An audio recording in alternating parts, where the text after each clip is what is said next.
Electric চুল্লি থেকে মায়ের বশীভূত শরীরটা বেরিয়ে এলে ছেলেটি অনেক খুঁজেও নাভিকুণ্ড পেল না। এটা শুধু আশ্চর্য নয়, অবিশ্বাস্যও বটে। ডোমগুলো হতবাক। বিষণ্ণ পুত্র সবাইকে ফিরে যেতে বলল।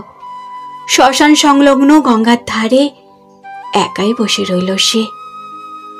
এমন সময় একটা হাতের স্পর্শে চমকে তাকালো সে।